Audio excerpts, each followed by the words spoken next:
Welcome to the exciting and new podcast. I'm Jason. I'm Andy. And I'm Brian. And I'm Connor. Connor around. Yay. Back again. There we go. Quick and fast.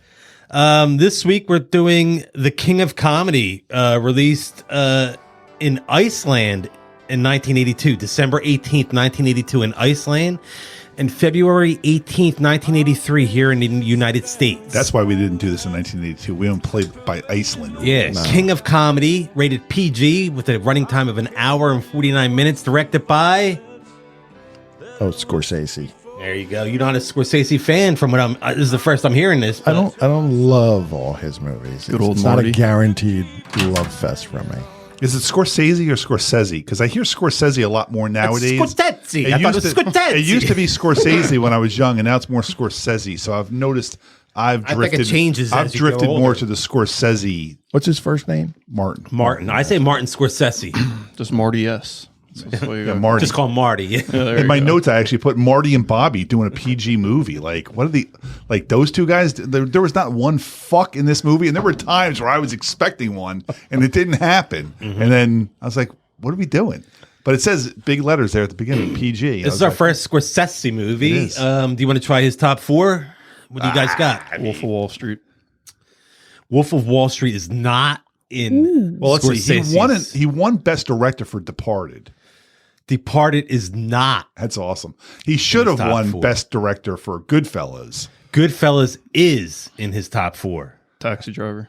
Taxi Driver is in his top four. How about Cassie? You're not trying any? What did you say? Casino. No. I don't know. How about Raging Bull? No. Wow. Okay. What movies has he made lately? Didn't he make one? Well, Wolf of Wall Street, Departed. Oh, Irishman. Irishman, yeah. No. He did make that. I mean, it's The not. It's not Aviator? Aviator. no. Okay, good. He did The that wouldn't have Aviator? made sense. Yeah. How about Hugo or something weird like No. that? Is this something we should be? Are we missing One of them something you should gigantic? Wait, how many did we get so You far? got Taxi Driver, Goodfellas. And that's the it? one you're Holy not going to shit. get is The Age of Innocence. I wouldn't have gotten that. I get is King of Comedy not? No, Are we the not other saying one that I thought you guys might get. Wait. Mean Streets. Yes. Okay. Mean Not have gotten Streets. that one. Mean Streets is That's good. that's early. That's That's early. That's his first classic, I think. Yeah, I That's want to say because he did a couple before Mean Streets, but then it's Mean Streets, Taxi Driver, Raging Bull, like all that was back to back. to And back, Alice yeah. doesn't live here anymore. Which, if you ever saw the sitcom Alice, I like that show. that's the genesis of that show. That's the same Alice. Yeah. Really? Yeah. I feel like I say really a lot. Because you don't know anything. because we teach you a lot on this. That's true. IMDb description, we got Rupert Pupkin is a passionate yet unsuccessful comic who craves nothing more than to be in the spotlight, and to achieve this, he stalks and kidnaps his idol to take the spotlight for himself. Or we'll go with Rupert Pupkin is obsessed with becoming a comedy great. However, when he confronts his idol, talk show host Jerry Langford, with a plea to perform on the Jerry's show, he's only given the runaround. He does not give up, however, but persists in stalking Jerry until he gets what he wants. Eventually, he must team up with his psychotic Langford-obsessed friend Masha to kidnap the talk show host in hopes of finally getting to perform his stand-up routine. Masha. Masha. I'm not a big fan of Sandra Bernhard. Sandra Bernhardt, not a big fan either, but she was very good in this, I thought. She was a very good actress in this. She was fine. She was good in that bit Bruce Willis. What was the one where he was like a thief Moonlighting? and he sang? Hudson Hawk. Hudson Hawk, yeah.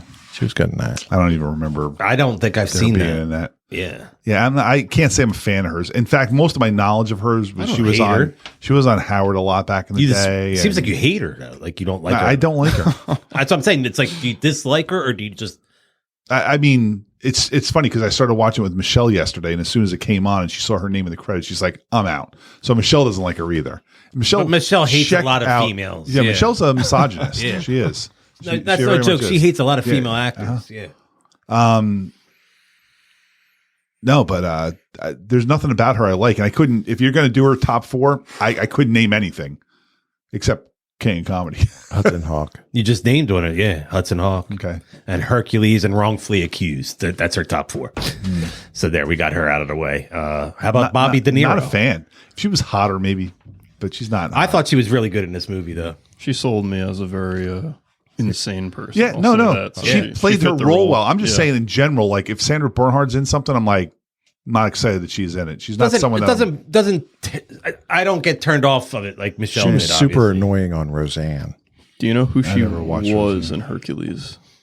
Are we talking about like the TV show? I thought he was talking about the animated Kevin Disney Sorbo. movie. I'm not sure. I thought it was the I don't even know. I don't know. I thought it was the Kevin Sorbo I'll have to take a live gander. action, so I'm not sure. Yeah. But let's try Bobby De Niro. He played Rupert Pupkin. Is this our first De Niro? This Have we is. not talked about De Niro yet? Not on the podcast. In an actual movie, we may have talked about De Niro. No. I'm just saying. Like I'm thinking back on like some of the movies we've done. I mean, we've talked about Pacino because we did Dog Day. That was and fun, we Dog talked Day. about I like Duvall because That we was did with, Apocalypse Now. But Was Brady on Brady Dog was Day? on Oh, Dog Brady Day. was Yeah. on that. But I'm just trying to think if we did a De Niro and I'm just forgetting it. But Oh, we didn't. De Niro's awesome. What do you Love got for him? Well, I know, but I'll let someone else start. Goodfellas. Goodfellas did not make his top 4. Raging Bull. Did make his top 4. He's awesome in that. That's a great movie. How about Taxi Driver? Taxi Driver, yes. Good. I mean, what's the one with where Scarface was in it? And Heat. no, Oh, Irishman. That's no, not it. Godfather 2. Godfather 2. No. I think that's all of them. I think that's Pacino and De Niro's Oh my god. crossover movies. What did we get so far? You got Raging Bull and Taxi Driver. I'm gonna take a stab here and say Meet the Fockers. No, but Oh. I would have. well, how about any of the No, meats? none of the comedies. None of the meats. Oh, none No. of the comedy. Not Bullwinkle or No comedies. Some Nope. shit ass grandpa fucker or whatever that he's just like sold out Nope, now. The nope. last 20 years. No comedies. Nope. No king of comedies. No king of comedies. Joker? Question mark? Oh yeah, Nope. Joker's in there. Okay, good. Mean Streets. Mean Streets, yes. This last That's one. the second time you've said Mean Street. And It was right both For times. the last one, It was I'm gonna give you a Scorsese hint. and De I've Niro. never Um, even heard of that one. Adult Natalie is also in this movie. Adult Natalie from Yellow Jackets. Excuse me. Adult Natalie. Adult Natalie. Juliette Lewis. Oh, the houseboat one. Cape Fear. That is correct. Also Scorsese. Scorsese. Cape Scorsese. Fear. That is correct. I liked Cape Fear. Cape Fear was good. I liked it. It was a remake. It's a remake, yeah. Oh, From, yeah, I like the Robert Mitchum one too. Well, Robert Mitchum and Gregory Peck were both in the remake too, in smaller roles. That is correct, sir. Jerry Lewis played Jerry Langford. Passed away 2017. He lived to be 91. He passed from ischemic cardiomyopathy. Ischemic cardiomyopathy. I just remember he was on like a lot of steroids late in life, and his head big was head, like, yeah. huge. Because he always did that Jerry's Day. What was that? Memorial Day, Labor Day. Yeah, Jerry, the Jerry's telethon, Kids. Jerry's Kids, Labor Day yeah. telethon, and he did that late in life. And Yep. And his I mean- head was gigantic at the end. he got. I think maybe the last 10 years of his life, I think, is when they stopped doing it or really stopped you know, airing it. It's Jerry still, Lewis they still do it. It's just not aired. Jerry Lewis is one of those weird guys in my mind because, like, you think of him as the goofball, the Nutty Professor, the Dean Martin and Jerry movies and stuff I like this that. movie And- called Cracking Up. It was on HBO a lot in the 80s. It's called Cracking Up, and I absolutely love that movie. I think Jerry Lewis classic, was funny, I remember that. falling That is on a the good floor. one. Jerry Lewis, yeah. And there was a joke when we were growing up, probably like in the 80s or early 90s, when France gave him some kind of like Medal of Honor, and they're like, France loves Jerry Lewis. yeah. Lewis, like blah blah blah. Man, Jerry Lewis was fucking awesome in this movie, man. Like he was so good. Like his anger, like especially the scene when he went to his house. I mean, like the Oh, when the out of town. yeah. Well, I mean, like he was so angry. It was great. But like I he loved wasn't. it. He didn't even have to say words. It was a lot of acting in And his face. I think he was perfect for this role. Like he was so good in this. And I think if Jerry Lewis never did this movie, I wouldn't think as highly of Jerry Lewis. I think my opinion of him would be like everybody else is saying, like I think the this is a fucking goofball this Nutty is a Professor great- guy. It was a great role for Yeah. Jerry Lewis. Yeah. He was awesome in this. I don't know if he got nominated for this at all, but he I didn't look deserved that up, to have been yeah. nominated for this. Do you want to try any of his top four? I mean, Nutty Professor. you got Nutty Professor and King of Comedy, but you're not going to get The Family Jewels or Arizona Dream. I honestly didn't ever watch any Dean. I mean, and Jerry you got him in, movies you and stuff got the like Dean that. and Jerry movies. I never and then watched they did all any of their those. When did they performances. break up? Was that like in the late 60s or 70s? Late 50s or early 60s. Yeah, Oh, okay. because then they had long careers. Because Did you Jerry Lewis see- is not part of the Rat Pack, so Dean had a whole. Did you see on, another life as a Rat Pack? Right? Did you see the Labor Day telethon in the 70s when Sinatra brought Dean Martin? I mean, out? I've seen clips of it since then. Yeah. Sinatra brought Dean Martin out there to see Jerry Lewis, and that's like the first thing they hugged. Oh, and kissed. really? Yeah, it's really cool. Although They apparently, had seen each other before that, it wasn't like they hadn't seen each other in 20 years. but They it was the first time in had- public yeah. that they were seen. So, and that's pretty cool. It's on YouTube. That's a cool clip. You should check that out. Yeah, that does sound cool. Yeah. And Jerry Lewis was always nice to me. That's all I have to say. Because he's one of those guys that like. People either hate him or love him. There's a lot of opinions about him, Yep, and there's and he was it's either nice to polarizing. them or he was either a evil. Yeah, that was one of Gilbert Gottfried's lines. He's like, he was always nice to me. Yeah, I think Gilbert said he met him 2 or 3 times, and every time he was always polite and always said, "Gilbert never change." That was the Jerry Lewis line. And Jerry Seinfeld met him, and his in was the cufflinks, but he lost the cufflinks. And George said, "You have the same first you already name." have the end. You have the same first name. Diane Abbott, she was playing Rita Keene. Rita Keene. That's, only thing I know she that's was his love in- interest. The only thing I know she was in was Robert De Niro, because that was his wife at the time. Yeah, she was, Oh, really? Yeah. She played in Taxi Driver she as was the good looking. concession Oh, girl. was she in Taxi Driver too? As the Is that where they concession met? girl. Maybe they met I there. think they may have met there. I'm Oh, not okay. sure. Yeah, but before Night Falls and Love Streams. But yeah, that was De Niro's. He's not married to her anymore. No, No, I don't even know if he's married. I don't know. He's like 95. I don't think he's married anymore. I think he just got divorced recently. really? Yeah. Playing, we just talked about her, Sandy Bernhardt, Masha. I already mentioned her top 4. We could skip over her, but the only other person I had out of the cast was Ed Hurley. And I got Ed Hurley. He wasn't in a lot, but he played Mr. Buxton, obviously, Pee-wee's Big Adventure. He was in Who Framed Roger Rabbit. He was, Was he he was a really? newscaster in that, but he was also in Police Academy 2, their first assignment. Was he really? Yep. I wonder what he was in that. And then I got Hurley. He was a non-buffoon equivalent of Ed McMahon on The Tonight Show. Before Carson, Hurley, he was the announcer during Jack Parr's tenure as the Tonight Wait, so Show he was host. he was really the Tonight Show host? I mean, the Tonight Show announcer at one Yeah. point? I really had no idea. I thought he was Yeah, playing me a neither. role here, but Yep. And he said he was the announcer during Jack Parr's tenure as the Tonight Show host. And Hurley, he replaced Hugh Downs, who went on to host NBC's Today I Show. remember Hugh Downs being a news guy, but and then Ed McMahon replaced him, I guess. Yeah, Ed McMahon came out. Wow, I Yeah, did yeah. not know that was like he was I think playing a I think role. Ed but McMahon came over with Ed Hurley. I think he came over together. Yeah. Interesting. He raised a lousy kid, Francis.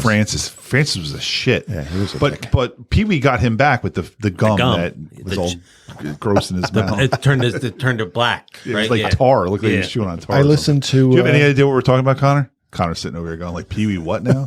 No, but I do have a follow up on your De Niro marriage thing. Oh. Marriage statement. He was married to Grace Hightower from 1997 to 2018. So he did just get divorced recently. Called it. I don't know who Grace Hightower is. Dropping the mic. Oh God! Wrong button. That's why you're all sticky. You're I spilling know. it all man. over Don't yourself. spill it on the deck, man. Come on. That was supposed to be applause. You didn't even get the. At least you could have got the Jackie Gleason. That's what I thought you were going for, you some bitch. I was going to say that I listened to Pee Wee's Big Adventure soundtrack just today, Oh, nice. Nice. just because of Mr. Buxton.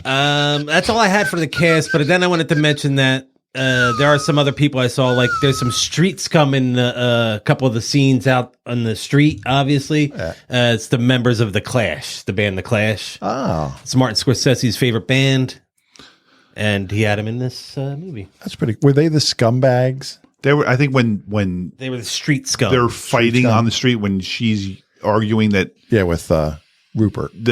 He's already gotten in, and she wants to get in, and people are like very interested in their conversation.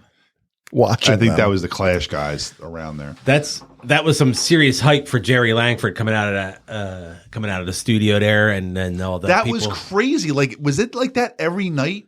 Was every night know, after a it's- show just like insanity for him going to a limo? I mean, because there's 1980s other ways New to get York, around you know that. what I Like mean? you have an underground garage, you can have him pick you up on the other side of the street. But the fact that he had, go out a side door or something. Man. I mean, It's just- he's looking to get killed.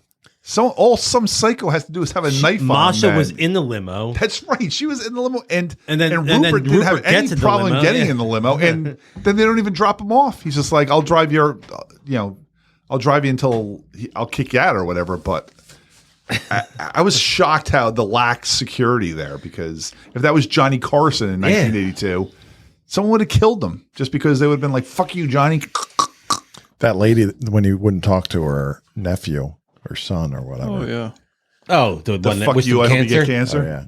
You should only get cancer. I hope you get cancer. He had signed an autograph for her already, and then she like just talked to him on the phone, the payphone with the she's like, got the thing at its like- maximum It's like, extension what is she? Talk to my nephew. What are you on the phone with your nephew for? on a payphone.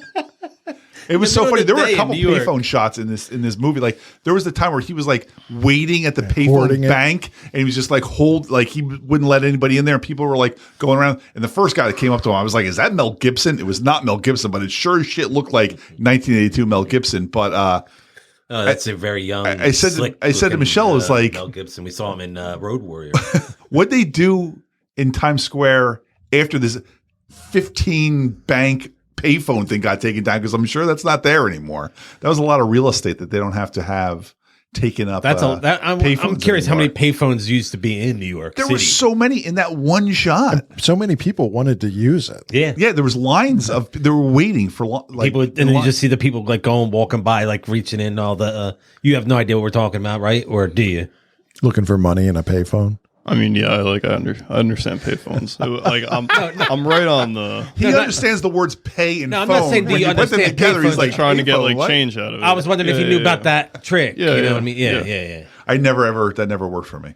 There were times where I would put the quarter in and make a collect call, and then very quickly hit the change return thing and get the quarter You back. didn't do the fake collect call where you said All the time. Or you like, When I had to get picked up at the high school, collect call my mom, collect call from mom, pick me up at the flagpole. Click. And, my mom would be like, "I don't accept the charges," and then she'd come pick me up. That's how you did it back in That the day. it was a brilliant way to do it. yeah. And there was no Never way have to they pay. couldn't get it. They Yeah. couldn't- I loved making collect calls. So talk about the movie, kids. What do you got? Well, there were two other people in this movie that I noticed. The secretary, the one that he had to talk to a bunch of times, every time he kept coming back there. That's Belle from Goodfellas, and her husband Maury from Goodfellas was sitting Maury. behind when Rupert and Rita first go out to eat dinner. There's a guy sitting clear as day in back of Rupert Looking the whole at time, them. mimicking everything that he does. He's shaking his hands, talking to her. He's in the background doing the same thing. That's Maury from Goodfellas. He's It the was one ridiculous. He's the one that Joe Pesci stabs in the back of the head. I never thought he'd shut the fuck up. Yeah, but it was funny that guy had no relevance to the movie at all. I really thought that was going to come around The at fact some that point. he was so engaged, He was I thought something was going to. He was going to talk to them. You or could something. see him watching Yeah. them talking, but he was totally in the background. He was never in focus.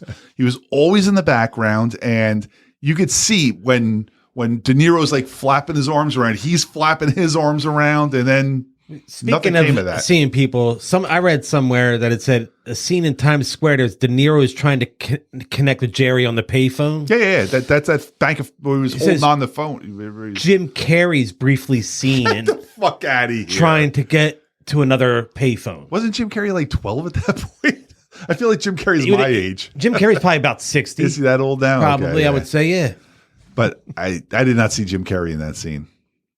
But not that I would know if he was there if I wasn't looking for him, I guess. I mean, that's what people say. He's 61, so he technically could have been 21 years old in that scene. De Niro's 9 mom. years older than us. De Niro's mom is obviously Martin Scorsese's mom. Because Kathy Scorsese. She's got the same voice as Joe Pesci's mom in Goodfellas. Because as soon as I heard that voice yelling down the stairs, I was like, oh, that's Scorsese's mom because that's Joe Pesci's mom in Goodfellas. I thought that was funny. I guess he used to put her in a lot of stuff. I'm sure she's passed since then. I mean, she was 100 in Goodfellas, so who knows? I don't know if you guys noticed this in like one of the first couple scenes when Rupert Pupkin, awfully mispronounced and Pumpkin? misspelled, makes it into the car, and Jerry gives him the handkerchief because of his bloody hand, and then after that, like after the next like cut, it's like gone, and then it's back. Like I think they messed that up. Okay. Like it was Continue like with the continuity. exactly. Like I don't know if I figured you might have noticed that because you're always like the little Easter egg. I Like, missed that. That's a there? good You see one, that though. there? That's a But good one. I like noticed that. and immediately was like, oh, that might be Jason. I did not see that, but that's a good one. Earlier, in the first time we see when they're announcing the guests for the first night of the Jerry Langford show, he mentions like 8 people. He's like, there was Liza Minnelli, Carol Dr. Burnett. Joyce Brothers, We do Woody see- Allen. I'm like, how many people are they having on this We show do see tonight? Dr. Joyce Brothers later Dr. on. Joyce was the maid of honor at their fictitious wedding. Dr. Joyce, I don't know if you know who Dr. Joyce Brothers was, but she was like I guess like a pop psychologist kind of person, but She was like big on like talk shows in the diagnosing 70s and 80s. diagnosing people she'd never met. Like, I'll tell you what's wrong with that person. But she was also in the press box in Naked Gun 1 when they had like 50 different people up there. Dr. Joyce was one of the people up in the press box along with Vin Scully and Jim Palmer and the rest of the crew. But I thought that was like when they're first announcing everybody that was going to be on the show that night. Tony Randall was on the show that night. Tony Randall, and yeah. Dr. Joyce and this. I'm like, Again, we see Tony Randall how later. many people are they going to fit on the 1 hour show? Because most talk shows, I guess you get like 3 people, and one of them is usually like a musical guest, and they play a song and Except they're done. when, remember, for a while there, remember Carson was 90 minutes? Yeah. So I guess if it was 90, you might fit more people in there, Yeah. but it just seemed like an obscene amount of people to have for a one show. Oh, it was a lot. I thought so and too. it's like yeah. every night. It's, Yeah. I'm assuming like And his having big names like that every night. Jerry's show was a nightly show, Yeah. so it seemed like he had way too many people for one night. Maybe that's the whole week, but You know, what do I know? Tony Randall didn't have a kid till he was like 70. Yeah. I remember. I mean, Yeah. Tony Randall only died 10 years ago, so we lived through his later years for Yeah. sure. Odd Couple was a great show. One of the all-time best. Yeah. Yeah. He was also in something else late. Damn, I don't know. Never He mind. wasn't Sorry. something now. No, I don't. Tony Randall was always one of those guys. I was like, oh, cool. Tony Randall's in this. That'll be fun. He's always good. He's always good for a chuckle. They said De Niro used anti-Semitic remarks to anger Jerry Lewis while filming the scene where he crashes his house. Maybe Just they to should have anger put that Jerry. in. Yeah. I guess that was just to get Jerry's face. I'm telling you, Jerry acted the shit out of that scene. That That's scene like- where he's. That was a very good scene, and also leading up to that scene was Jono. And hey, I'm getting a heart attack already. And John, oh, I know him also. He was in Lethal Weapon 4. I know. Lethal Weapon 4, whatever. He was Uncle Benny in that with the Chris Rock Lethal Weapon movie. Oh, yeah. He was the head bad guy of the Chinese mob or whatever was the bad guys in that movie. Uncle Benny, that was Johnny. Anyone I ever guess tell he's you you're a a heart attack. moron? Heart attack. What's that? Anyone ever tell you you're a moron? I'll tell you, that scene at Jerry's house, man, that was high tension. I was like, man, I'm like, yeah. Jerry comes in with the golf club. I'm like, at any moment, He could did like not say smack a one of word. these It's people just in his the- Yep. face said it all, man. There are a few hard to watch scenes. Well, like the Pride and Joy scene. Oh my God. Yeah.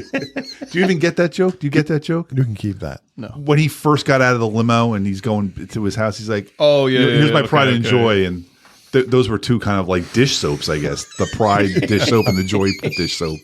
Terrible joke. He's like, I want you to have it. Keep it. That's terrific. That's terrific.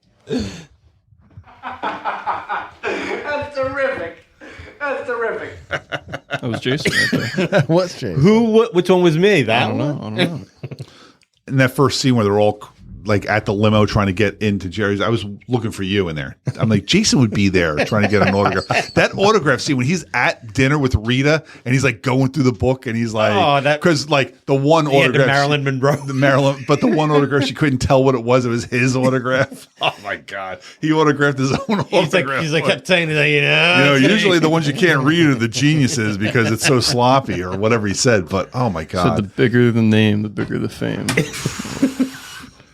He was a true psychopath. It was awesome. He said some crazy stuff to her when he was like, yeah, Marilyn Monroe, the most beautiful women usually die alone. I don't want that to happen to you. And I'm just like, oh my God. I'm like, he's laying it on. He's making his claim right there.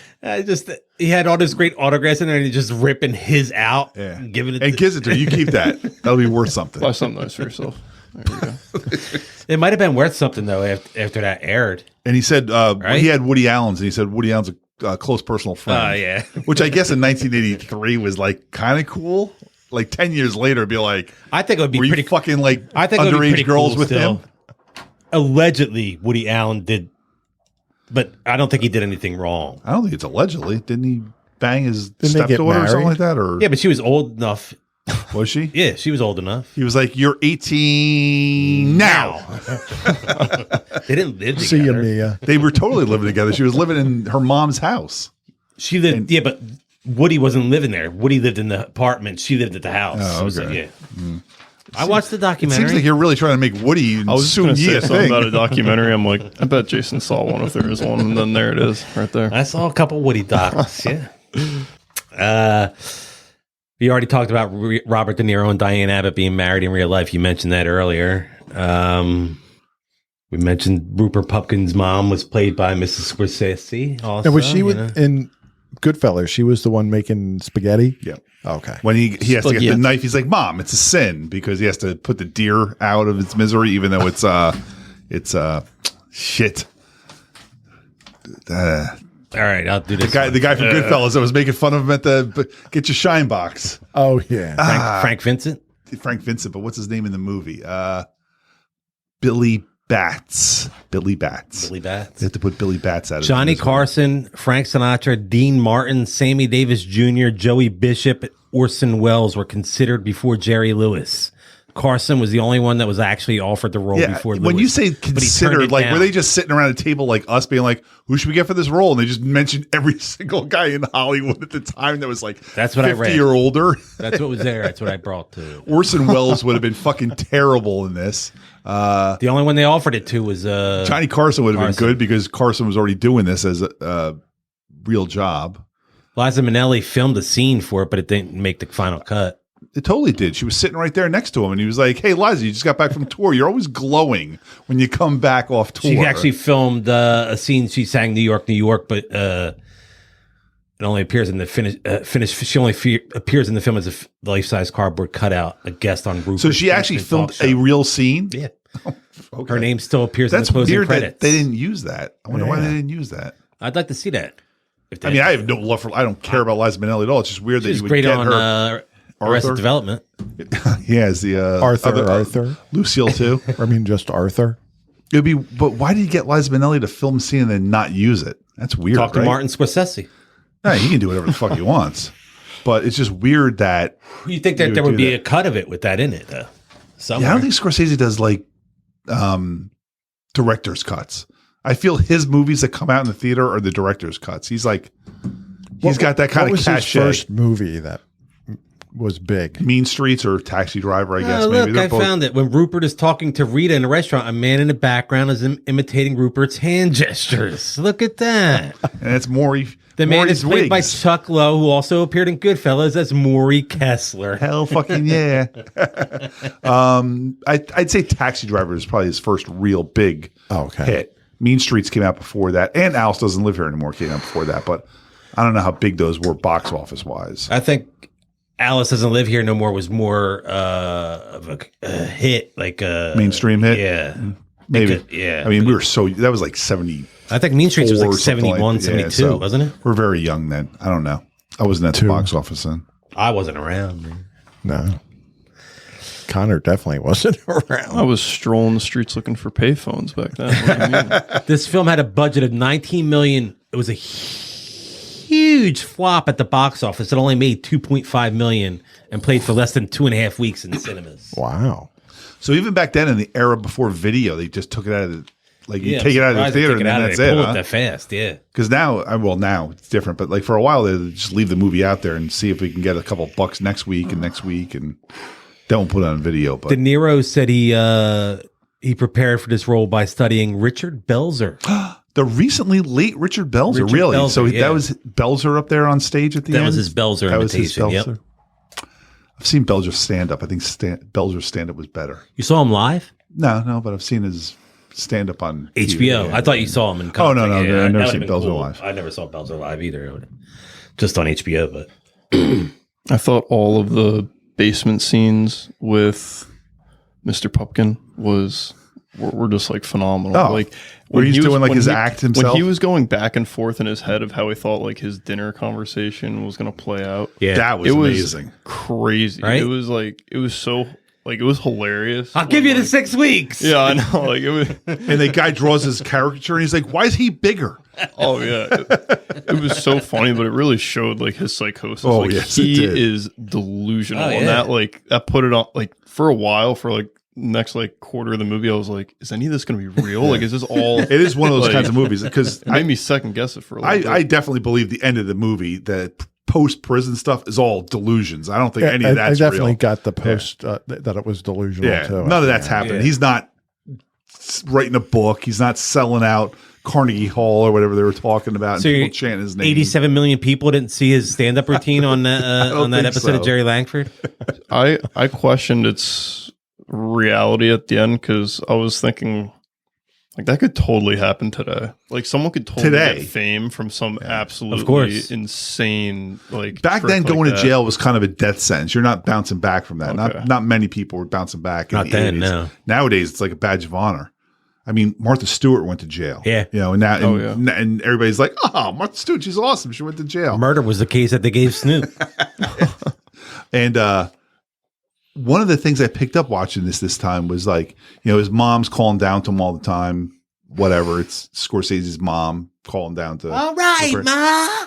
And you hear her voice a couple times, and then when he's doing his stand-up routine at the end, he says, "My mom's been dead for 9 years." He said something about, "My mom's been dead for 9 years." I'm like, has his mom been dead this whole time? Is he making up her voice? And it's like kind of like an Anthony Perkins psycho, kind of like I think doing that the she's voice alive. of the mom too. I think she's alive. Nah, I think she's dead. I think he's that psychotic that he's hearing Because the I don't mom's see him voice. having his own house.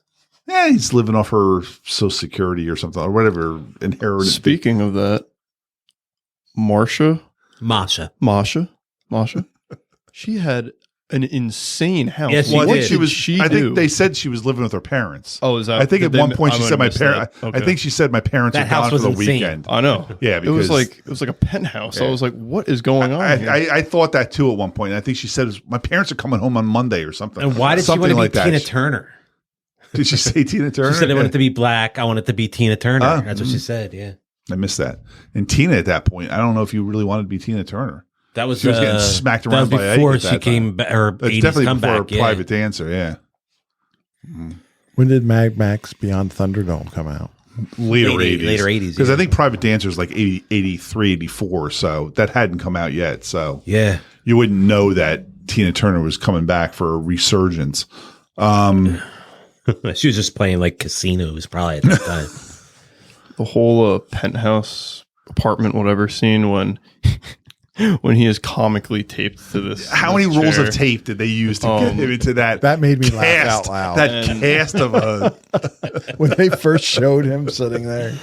When Rupert left and it was just them, I like immediately thought back to how she tried to like make out with him in the back of the limo. I'm like, oh my god, what is going to happen here? And then she sat down for dinner. I'm like, okay, we might make it through this. And then she started undressing it, and I was like, Yep. oh no. And she started clearing off the table. I'm like, this might get ugly. When she was This sitting might on his be lap bad. and she's in like her underwear. Yeah. Oh my goodness. No es bueno. Did you notice that when Rupert was doing his Tonight Show or Jerry Show, what is it called? Jerry Show?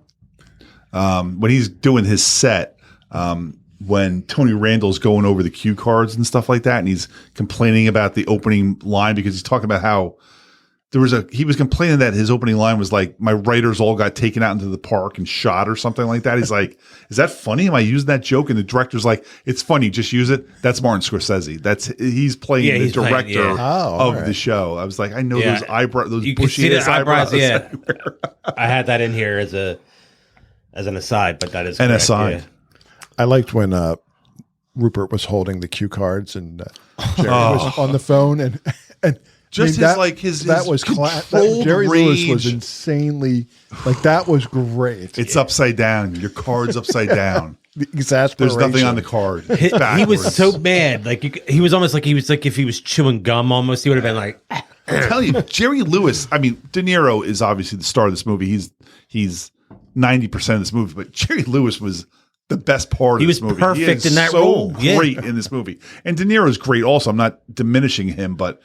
Man, Jerry Lewis was so good in everything he was in. Oh, I read somewhere, not even today, but years ago, that the character of Jerry Langford was supposed to be something else.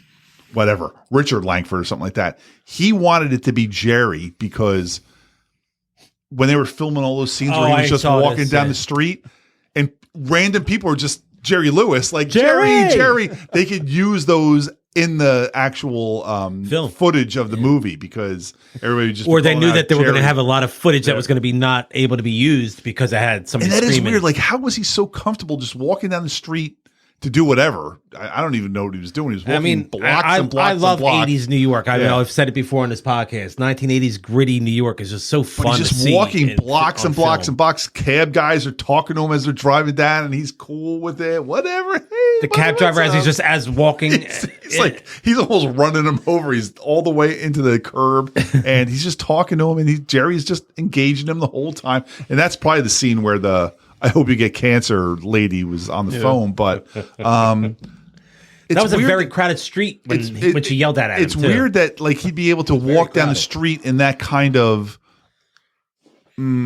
solitude when after his show it's complete insanity. Where are all those people during the day? Or do they all they sleep during the day so they can be at the Jerry show? Tall buildings.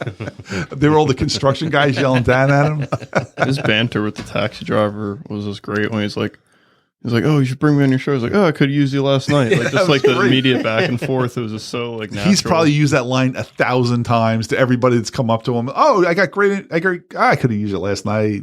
Did you watch last night's show? It was terrible. Yeah, I'm telling you, Jerry Lewis made this movie. I thought he was so good, and I don't know if it would have been as good if Johnny Carson was playing that, or certainly any of the other guys you mentioned. Sinatra. I mean, it would have been interesting to see Carson, I think, in the role, but I don't think anybody else would work. Orson Welles, I don't see that. I'd rather see Orson Bean. Orson Bean, nice. I'm a fan of Orson Bean. I mean, a lot of people anybody who listens to this podcast probably doesn't know who that is, but look him up if you don't know who it is. I've never heard that name in my life. Look him up later. It's a good one. So, this I guess right after he was talking to the taxi driver, is that when he gets kidnapped? Like right around there? Or is it a little bit later? A little bit later. Okay. Well, when that happens and they have the gun, I had the thought in my head. I'm like, oh my God, is this going to be like a sharp transition where they say it's fake and they accidentally got a real gun and someone just dies horribly? And I was like, is this going to that's a movie I think I've seen. That's a good, I can see how that could possibly easily have happened. Yeah. I wasn't disappointed that didn't happen. That thought was in my head all the way until Jerry escapes and grabs the gun. And I'm like, oh click, shit. Click, is he going to blow her away right now? That just happened in that movie Dust. Dust? I don't know Dust. I haven't heard of that. Dust. With Baldwin. Oh, you mean Rust. actually? Rust. Rust, yes. Oh my God. I thought you.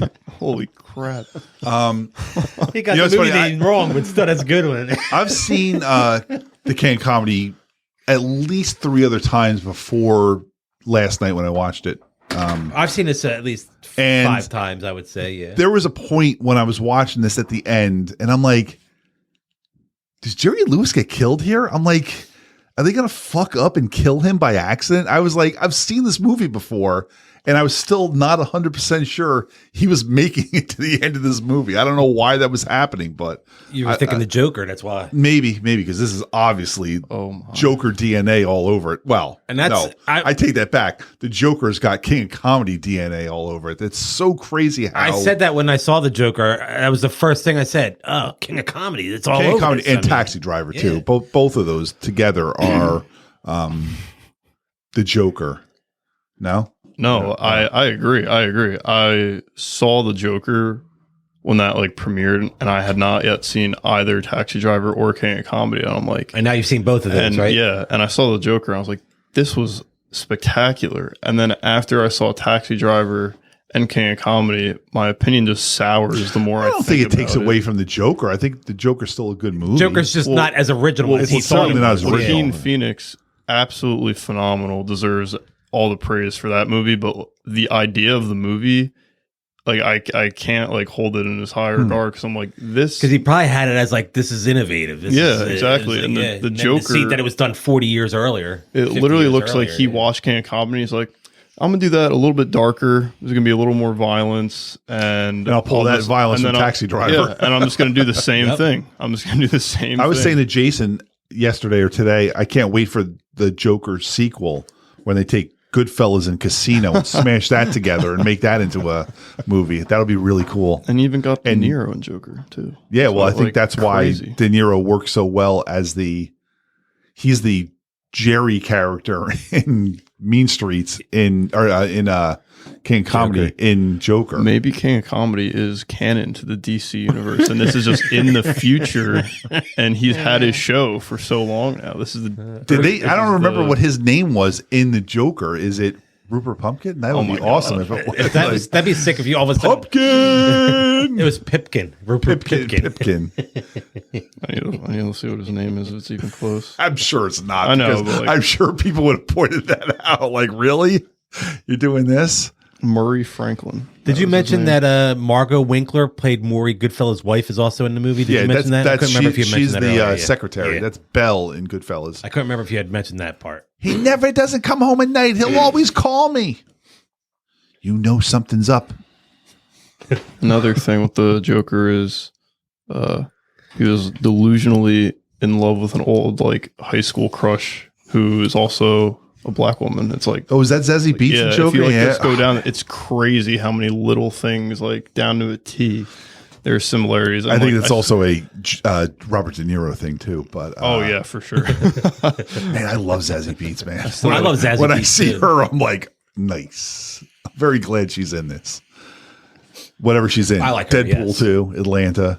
Nice. Zazie I only Beetz. saw season 1 of Atlanta, but I do want to continue. Season that 2 one. is very good. Season 3, Season 3 makes you hate season 4.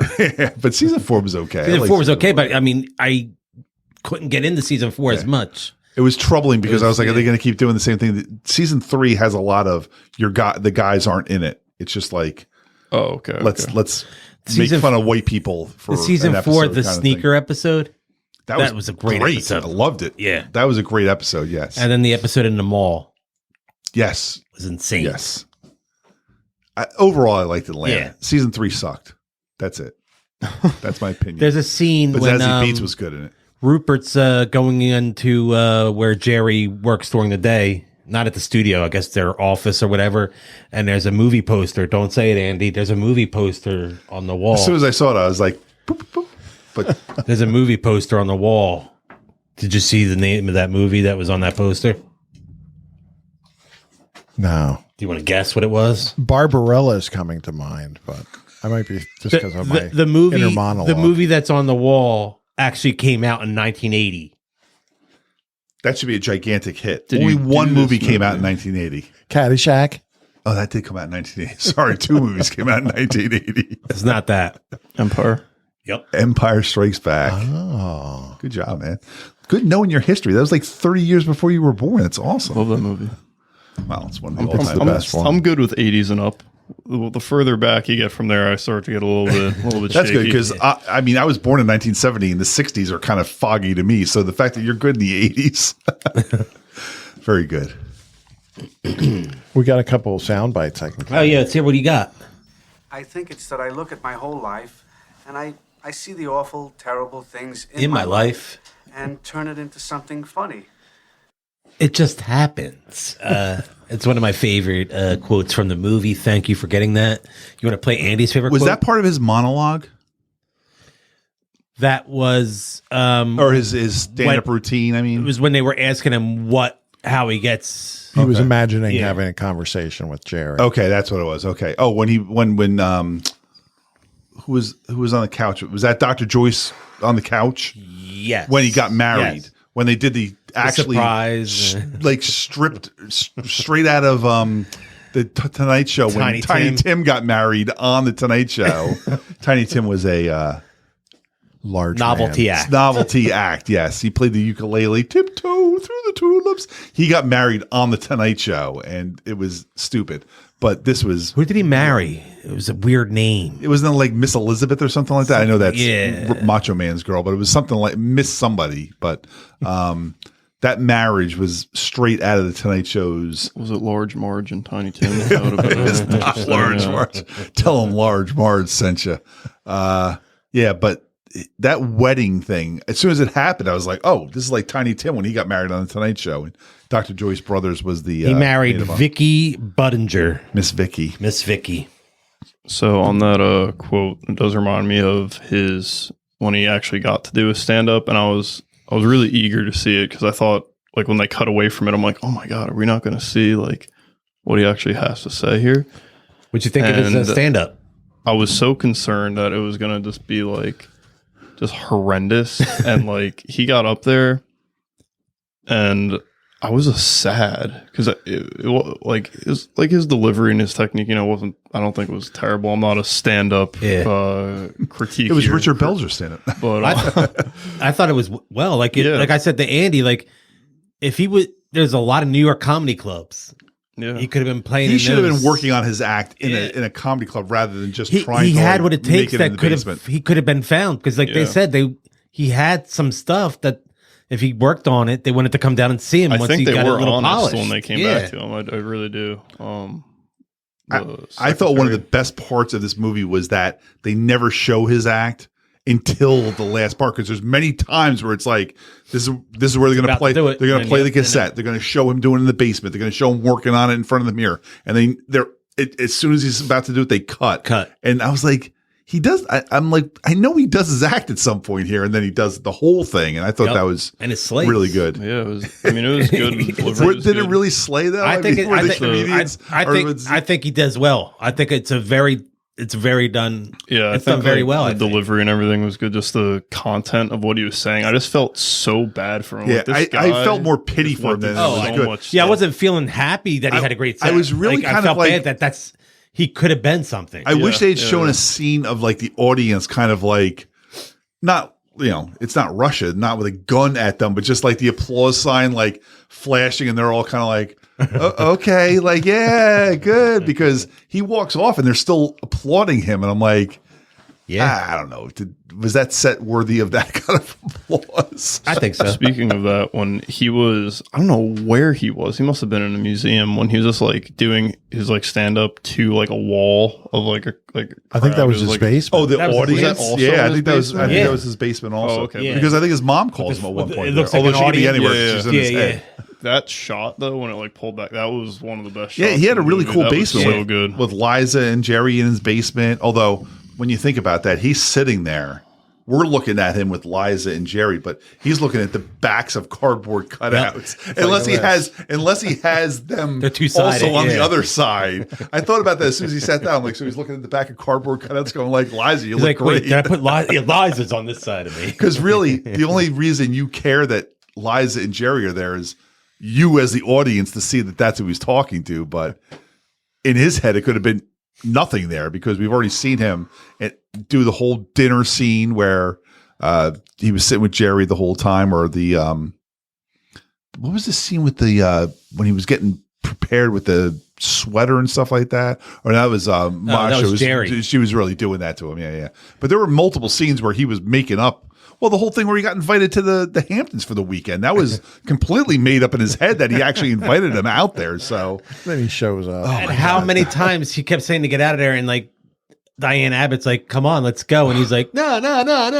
Come on, let's go. I do think that, like you said, he started off with that. And then at a certain point, I think he realized, like, this may have been a horrible mistake because she like starts putting on the record and making herself a drink. You think that Rupert thought that? Well, yeah. Oh, I don't think he had any self-awareness at all. I think he thought he was invited there and he was supposed to be there. When she goes to put the record on and he's like, oh, don't do that. That might not, I don't know if we want to do that. And then she was like making a drink. He's like, and then she starts going upstairs and he starts getting really nervous. I don't think he had any self-awareness to that because she was like, where is everybody? She's like, yeah, well, the first one's here. He's got a lot of guests coming. I'm like, I think he thought he was invited. He was supposed to be there. I think he just didn't want her touching things. Maybe that's I don't think at any point did he think that he shouldn't have been there because I thought when he came back, he was kind of like, all right, I have to just sell this now. When like because he was originally I don't think he had that kind of self-awareness. I think he's that far gone. Yeah. Oh, okay. And you know what? He made a mistake. Well, what else happened? So did Hitler. That line is insane. Jerry Lewis, the creator of The Day the Music Died or The Day the Laughter Died, where that was a Holocaust movie that never was released. He's a clown during the Holocaust.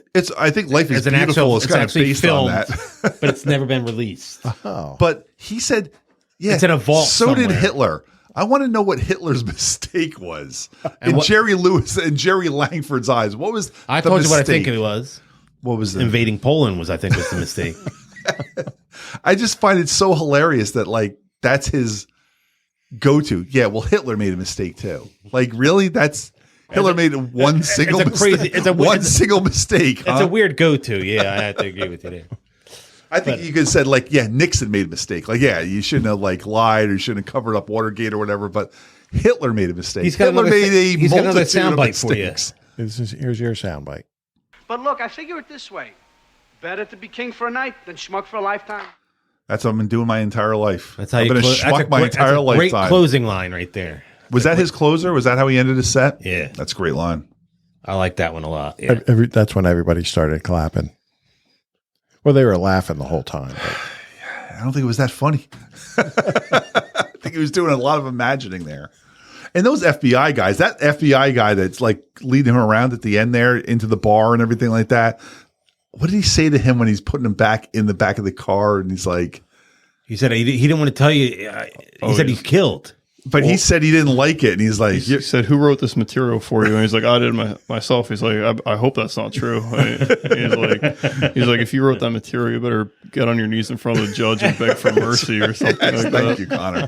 That's what it was. That FBI guy was really good. I liked him a couple times, like when he was like first interrogating him, like when he actually put him under arrest at the show, and he's like, "You have the right to remain silent." They should have got Vincent Gardenia for that. Would have been perfect. That would have been great. Yes. I like when they got the guy who was trying to come in before, and they're like, "What's your name?" And he's like, "Oh, the guy that wrote the book, the saber-tooth Siberian tiger." I got it right here. Hold on. The Vanishing Siberian Tiger. Nice. And that guy was getting interrogated. He's like, "You don't have my name in there." I'm on the and that ancient guy. Your name's the list. That had to have been a real person. Totally. That's the guy that they like does the Carson show in 1980. Well, I guess Carson wasn't in New York. See if I had anything on there. I don't think I had anything on that. That was hilarious. They're like, "Why do you have a pen name?" He's like, "I'm an author." "What do you mean?" He's like, "Why does it matter if I have a pen name?" And then he's like, "Oh, I was in China for like 2 years. Does that make me a communist too?" I was like, "Don't say that."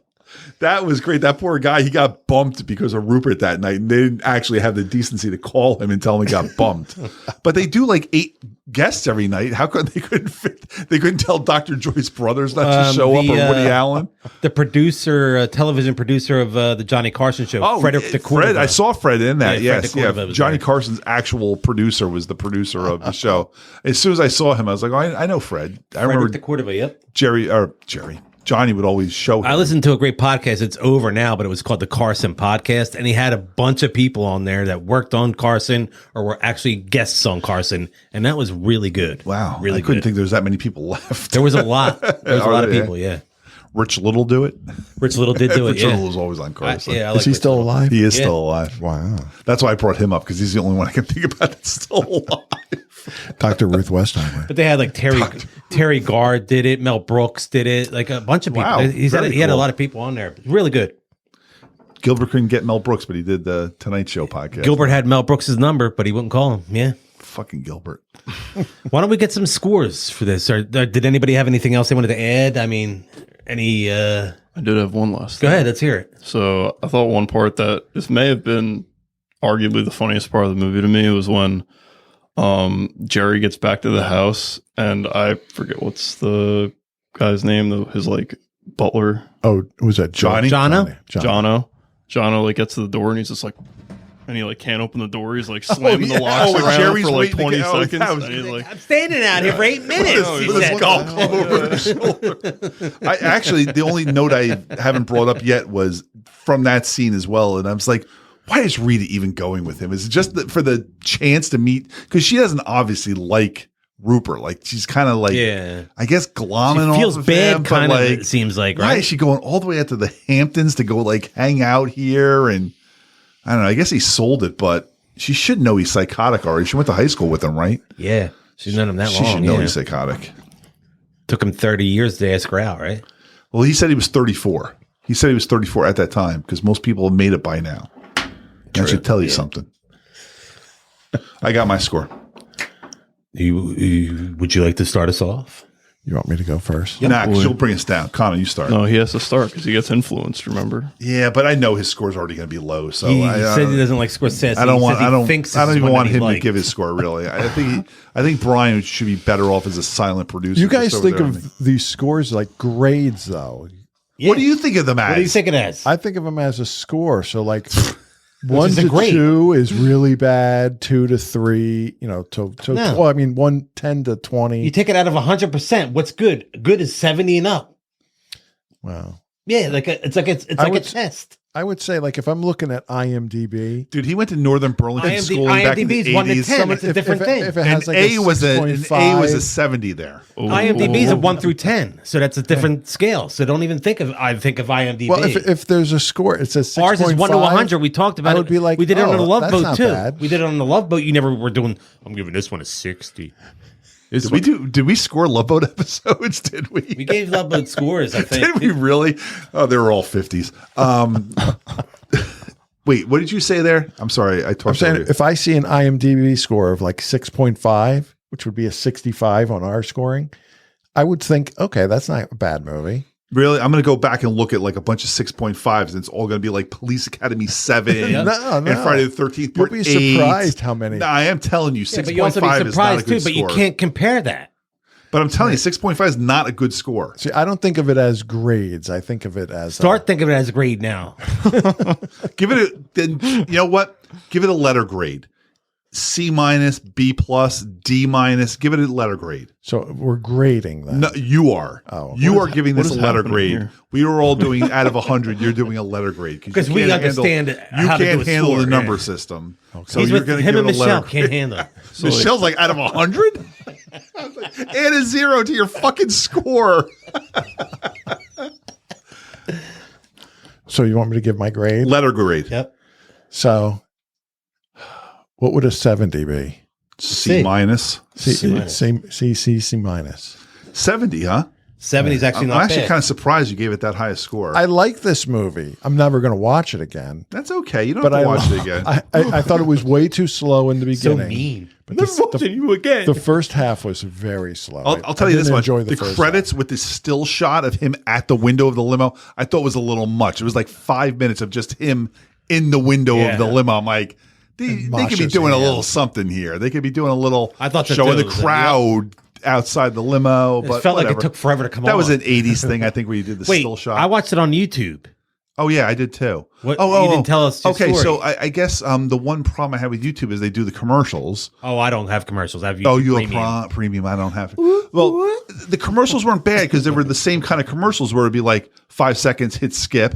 Okay, that happened like 7 or 8 times, and that's fine. I don't care. But like, they weren't well planned commercials where all of a sudden, someone's in the middle of a line. I told you to, and then the commercial would pop up. I'm like, fuck. So I'd have to rewind 5 seconds because now I have to hear the whole line in its entirety. Yeah. That was my problem with it. All right. And Get YouTube Premium. It's worth it. I got enough fucking It's worth it. services.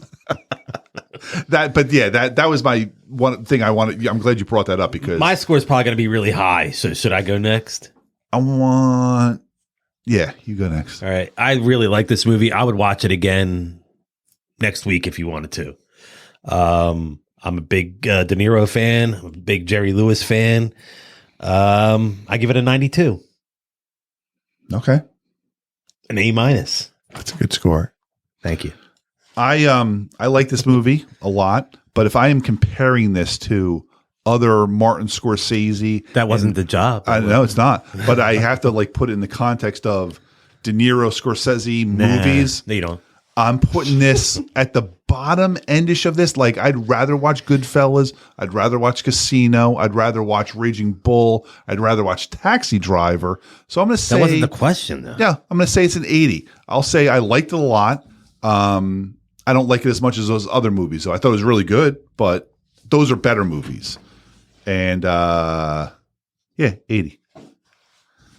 I think King Comedy's on the higher end of that scale. Okay. I put it up there. But I mean, not the best Scorsese, but I put it at the higher end, yeah.